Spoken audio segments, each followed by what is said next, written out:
आप सुन रहे हैं समाचार एजेंसी ऑफ इंडिया की साई न्यूज में ऑडियो बुलेटिन। नमस्कार, आप सुन रहे हैं समाचार एजेंसी ऑफ इंडिया की साई न्यूज की समाचार श्रृंखला में रविवार 18 जुलाई 2021 का प्रादेशिक ऑडियो बुलेटिन। आप रीना सिंह से समाचार सुनिए। पूर्व मुख्यमंत्री एवं राज्यसभा सांसद दिग्विजय सिंह के एक बयान ने एक बार फिर बीजेपी में हलचल मचा दी है। इस बार उन्होंने मध्य प्रदेश में मुख्यमंत्री बदलने को लेकर भाजपा पर सियासी वार किया है। उन्होंने कहा है कि मध्य प्रदेश भाजपा में मुख्यमंत्री बनने के कई दावेदार हैं। मैं कल यह सूची जारी करूंगा। दिग्विजय के इस बयान पर मुख्यमंत्री शिवराज सिंह चौहान ने जब यह सवाल किया तो वे कुछ सेकंड चुप रहे, फिर बोले, दिग्विजय की टिप्पणी पर कुछ कहने की जरूरत है क्या? भाजपा ने हाल ही में उत्तराखंड में मुख्यमंत्री को बदला है। अब कर्नाटक में मुख्यमंत्री येदियुरप्पा और मुख्यमंत्रियों के बीच चल रही खींचतान के चलते नया मुख्यमंत्री बनाने की कवायद चल रही है। इस बीच दिग्विजय सिंह ने मध्य प्रदेश में भाजपा के बड़े नेताओं के बीच मुख्यमंत्री बनने की होड़ की तरफ इशारा किया है। मध्य प्रदेश में एक तरफ कानून की बेरुखी है, वहीं दूसरी तरफ मानसून की बेरुखी है, वहीं दूसरी तरफ गुना के एक गांव में इस तरह ओले गिरे कि वहां रहने वाले लोग सहम गए। खेत में भरे पानी और टीन शेड पर गिर रहे अमरूद के साइज के ओले इस तरह आवाज कर रहे थे जैसे आसमान से कई ओलों की फायरिंग कर रहा हो। यहाँ 4 से 5 मिनट तक ऐसे ही ओले गिरते रहे। एक वीडियो गुना शहर से 15 किलोमीटर दूर रिछेरा चोरोल गांव में हुई ओलावृष्टि को दर्शा रहा है। रविवार सुबह यहाँ बारिश के साथ बड़े बड़े ओले गिरने लगे। लोगों को इससे बचने के लिए यहाँ वहां छिपना पड़ा। इस बीच कुछ लोगों ने धान के खेतों में गिरते ओलों का वीडियो बना लिया। शनिवार रविवार की रात को जिले में मानसूनी बारिश शुरू हुई। रुक रुक कर कई बार पानी गिरता रहा। रात भर में जिले में 2.8 मिलीमीटर बारिश दर्ज की गई। रविवार सुबह से हल्की बारिश जारी है। जिले के कुछ गांव में बड़े बड़े ओले भी गिरे हैं। मौसम वैज्ञानिक रणवीर रघुवंशी ने बताया कि बिहार उत्तराखंड की ओर से बादल वापस आए हैं। जहां भी ये थोड़े नीचे की ओर आते हैं तो ओलावृष्टि होती है। यही कारण है कि जिले के कुछ गांव में बड़े बड़े ओले गिरे हैं। यह बारिश अभी जारी रहेगी।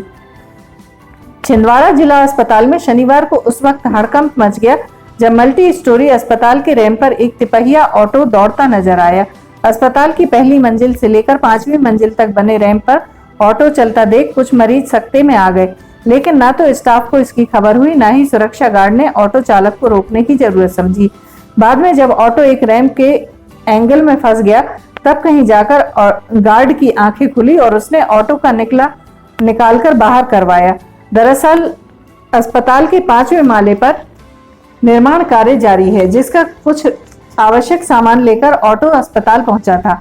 ऑटो चालक को जब सामान उतारने वाला नहीं मिला तो उसने ऑटो को अस्पताल के अंदर रैंप पर डाल दिया और 5वें माले पर जा पहुंचा। ऑटो का शोर सुनकर कुछ मरीज अपने वार्ड से बाहर आ गए।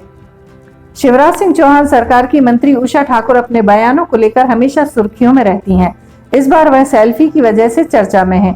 मंत्री जी जहां जाती हैं उनके साथ सेल्फी लेने के लिए लोगों की भीड़ लग जाती है। सेल्फी के चक्कर में मंत्री जी का समय खराब हो जाता है। ऐसे में उन्होंने एक नया फरमान जारी कर दिया है कि अगर मंत्री के साथ सेल्फी लेना है तो 100 रुपये देने होंगे। ये रुपये संगठन के कार्य में खर्च होंगे। खंडवा में मंत्री उषा ठाकुर ने कहा है कि सेल्फी से समय बहुत खराब होता है। उन्होंने कहा कि इस चक्कर में हम कई बार लेट हो जाते हैं। उषा ठाकुर ने कहा है कि संगठनात्मक दृष्टि से हमने विचार किया है कि हमारे यहाँ मंडल कार्यकारिणी है। जिस मंडल में जो जितना सेल्फी लेगा वह 100 रुपये पर सेल्फी के हिसाब से शुल्क कोषाध्यक्ष के पास जमा करेगा। उन्होंने यह भी कहा कि यह राशि संगठन के काम आएगी। यही नहीं, मंत्री ने खंडवा में बीजेपी कार्यकर्ताओं को यह नसीहत दी है कि सम्मान में हमें बुके नहीं बुक दें। उन्होंने कहा कि यह किताब किसी के काम आ जाएगी। दरअसल एमपी की मंत्री उषा ठाकुर हमेशा अपने बयानों को लेकर चर्चा में रहती हैं। कोरोना काल में हवन करने का भी वह ज्ञान दे चुकी हैं। साथ ही एयरपोर्ट पर कोरोना के खात्मे के लिए बैठकर पूजा भी की थी। समाचारों के बीच में हम आपको यह जानकारी भी दे दें कि मौसम के अपडेट जानने के लिए समाचार एजेंसी ऑफ इंडिया के चैनल पर रोजाना अपलोड होने वाली वीडियो जरूर देखें। मौसम से संबंधित अपडेट मूलतः किसानों, निर्माण कार्य करने वालों आदि के लिए फायदेमंद साबित हो सकते हैं। समाचार एजेंसी ऑफ इंडिया के द्वारा अब तक मौसम के जो पूर्वानुमान जारी किए गए हैं वे 95 से 99% तक सही साबित हुए हैं। करीब 15 दिन पहले आधी रात को एक्सप्रेस ट्रेन में चोरी और लूट करने वाले गिरोह का इंदौर जीआरपी ने पर्दाफाश किया था। पुलिस ने 4 लोगों को हरियाणा पुलिस की मदद से पकड़ा था। आरोपी गुजरात, मध्य प्रदेश, महाराष्ट्र और राजस्थान की लंबी दूरी वाली ट्रेनों में लूट करते थे। इनके पास से आधा किलो सोना और लूट का अन्य सामान मिला है। पूछताछ में पता चला कि आरोपी 5 के सिक्के की मदद से ट्रेन को रोककर वारदात करते थे। रेलवे ट्रैक पर सिक्का रखकर सिग्नल रेड करके लूट करने वाले अंतरराज्यीय गिरोह को पकड़ने के बाद इंदौर पुलिस ने आरोपियों से घटना का रिक्रिएशन कराया। आरोपियों की ट्रेन रोकने की तकनीक को देखकर अफसर भी दंग रह गए। पुलिस और रेलवे के तकनीकी अफसर बदमाशों को मक्सी स्थित ट्रैक पर ले गए और इसका वीडियो भी बनाया। आरोपियों ने जैसे ही पटरी पर 5 का सिक्का रखा, सिग्नल रेड हो गया। इसी तरह ट्रेन रोककर आरोपी 15 मिनट में लूट की वारदात को अंजाम देकर फरार हो जाते थे। प्रदेश के भिंड जिले के यदुनाथ नगर में पुलिस ने एक महिला पत्रकार के घर पर छापा मारकर कारतूस, पिस्टल और शराब की बोतलों समेत सरकारी अधिकारियों की कई सील बरामद की है। पुलिस ने यह कार्रवाई अवैध हथियार बेचने की सूचना पर की है। भिंड डीएसपी पूनम थापा को मुखबिर के जरिए एक लिखित शिकायत मिली थी कि यदुनाथ नगर में रहने वाली एक महिला पत्रकार हथियार बेचने का काम करती है।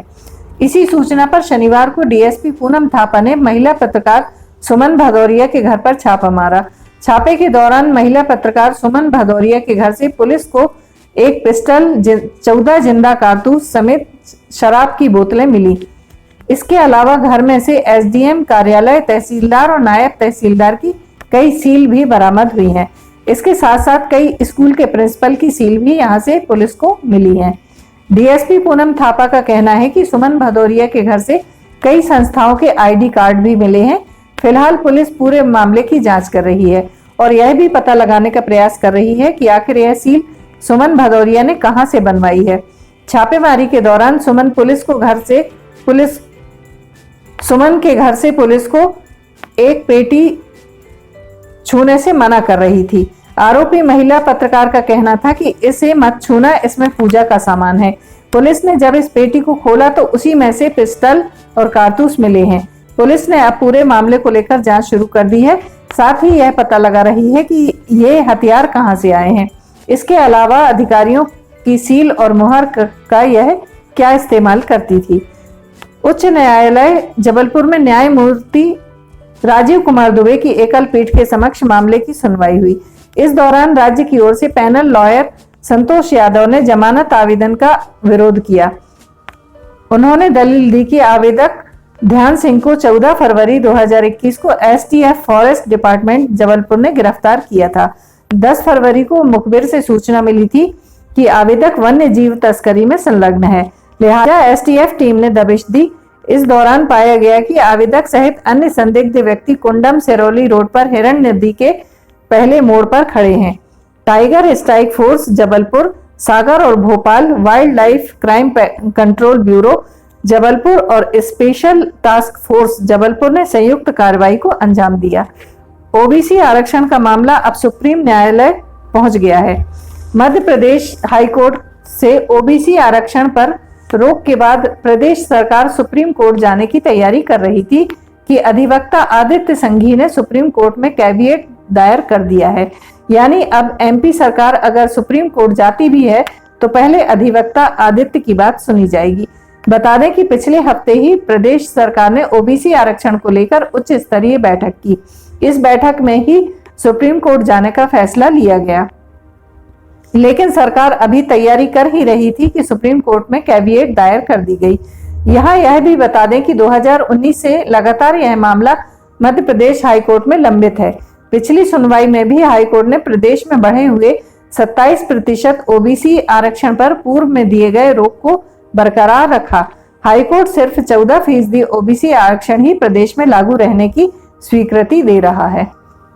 आप सुन रहे थे रीना सिंह से समाचार एजेंसी ऑफ इंडिया की साइन न्यूज में रविवार 18 जुलाई 2021 का प्रादेशिक ऑडियो बुलेटिन। सोमवार 19 जुलाई 2021 को एक बार फिर हम ऑडियो बुलेटिन लेकर हाजिर होंगे। अगर आपको यह ऑडियो बुलेटिन पसंद आ रहे हो तो आप इन्हें लाइक, शेयर और सब्सक्राइब जरूर करें। सब्सक्राइब कैसे करना है ये हर वीडियो के आखिर में हम आपको बताते ही हैं। फिलहाल इजाजत लेते हैं, नमस्कार।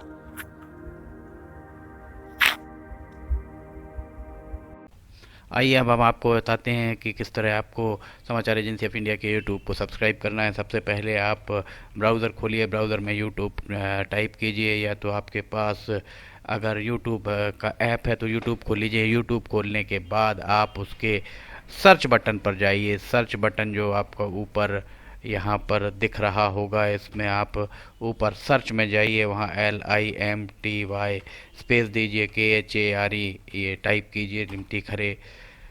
ये आपको लिमटी खरे खुला हुआ मिल जाएगा। लिमटी खरे अगर आप जैसे ही आपको ये मिलता है, आप ये राइट हैंड साइड में देखिए सब्सक्राइब, लाल रंग का सब्सक्राइब बटन दिख रहा होगा। इस सब्सक्राइब बटन को अगर आप क्लिक करेंगे तो ये आपको सबसे पहले कहेगा कि आप जो भी आपका अकाउंट है उसमें आप अकाउंट से लॉगिन करिए। अगर आप पहले से लॉगिन हैं तो आपको ये सब करने की शायद ही ज़रूरत पड़े।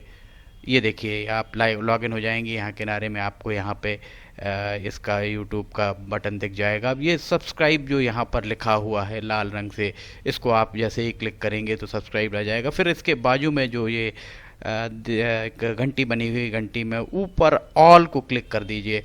इस तरह से आप यूट्यूब चैनल को सब्सक्राइब कर लेते हैं। और उसके बाद अगर आप इस पर क्लिक करेंगे तो यहाँ क्लिक करने के बाद आप देखिए यहाँ वीडियोस, प्लेलिस्ट सब कुछ आपके सामने मौजूद मिल जाएगी। इस तरह आप सब्सक्राइब कर सकते हैं।